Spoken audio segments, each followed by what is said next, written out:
mo ti wá rí wípé gbogbo ẹ̀yin mùsùlùmí tẹ́ jẹ́ ọmọ Yorùbá nílẹ̀ Nàìjíríà yìí ọmọ àlè òní gbogbo yín ẹ fẹ́ sọ wá dẹrú ni àní àwẹ̀ yìí kò ní túmọ̀ sí wá Nàìjíríà àmì Ọlọ́run tún jáde ó ní orúkọ Ọlọ́run méje kan wà tó pẹ́ ní tó bá ti mọ̀ ó lè jẹun lọ́sàn-án àwẹ̀ ó tún tẹ̀síwájú wípé àdúrà kan wà tó bá gbà á láàrin ọdún méjì òtún tó fẹ́ lọ sí mọ́sálásí gbogbo èèyàn tí ní túmọ̀ sí mi o àwọn ms wọ́n ń ṣe dìbẹ́tì lójoojúmọ́ wọ́n ní kẹ́ wá sọ ìtumọ̀ Quran fún wa láti gbà yìí kò sẹ́nìyàn kan nínú yín tó lè jáde pápánbárí ẹni wá ní pé wọ́n gbé ère ìjáde láti ìlú Mẹ́kà nínú Kaaba wípé ó ní Allah Elédùmarè tá à ń forí balẹ̀ fún ẹ̀dẹ̀ láàgbọ́dọ̀ ṣẹbọ nílùú Nàìjíríà yìí ẹláwọ̀ àwọn ọmọ Yorùbá àgbọ́dọ̀ forí balẹ̀ fèrè kankan ṣùgbọ́n ti sẹ́mù ère náà láti lọ forí balẹ̀ fún ẹnìkan wá jáde nínú yín ẹlẹ́yà fẹ́ gbẹ́ àwẹ̀ ní February ọmọ àlè ní gbogbo yín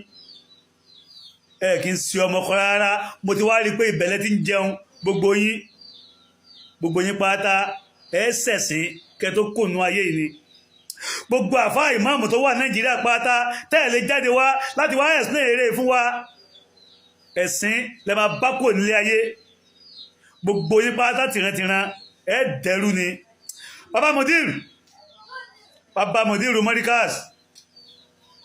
mo mọ̀ pé ọmọ Yorùbá ni yín o ẹ má bá wọn pẹ̀lú àwọn tó máa dájú àwẹ̀ o láti pé ẹ bá sọ ìtumọ̀ èrè fún wa o tẹ́ ẹ bá ti sọ ìtumọ̀ èrè fún wa tẹ́ ẹ dájú àwẹ̀ ajẹ́pọ̀ máa lè ní gbogbo yín pátá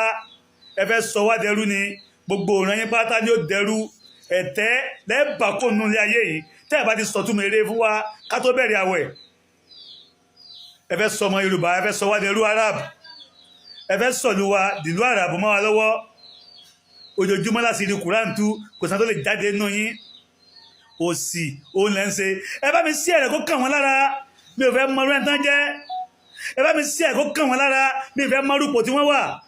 àfi kí wọ́n wá sọ ìtumọ̀ èrè fún wa àṣírí Quran ti tú wọ́n ń tàṣírí Quran lójoojúmọ́ ẹ̀ jáde wọ́n ń sọ̀rọ̀ sí Allah lójoojúmọ́ ẹ̀ jáde àṣẹ́rẹ́ lásán ni ẹ wá ń dájú àwẹ̀ ebi ló máa lu ogbó yín pa. Now declaration yẹn wípé àwọn bẹ̀rẹ̀ àwẹ̀ ní Wednesday 18 ní February 2026 àná ni wọ́n declare ọjọ́ yẹn àná ni on the 6 kọ́ àná ni 5 àbí 6 5 àná ni February 5 2026 tó equivalent Sha'ban 17 àbí Sha'ban 17 mo wá declare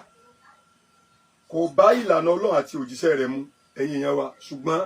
kìí ṣagídí ṣùgbọ́n tí mo kọ́ fẹ́ ká clear ńbẹ̀ ni wípé mo bẹ̀ gbogbo ẹ̀yin èèyàn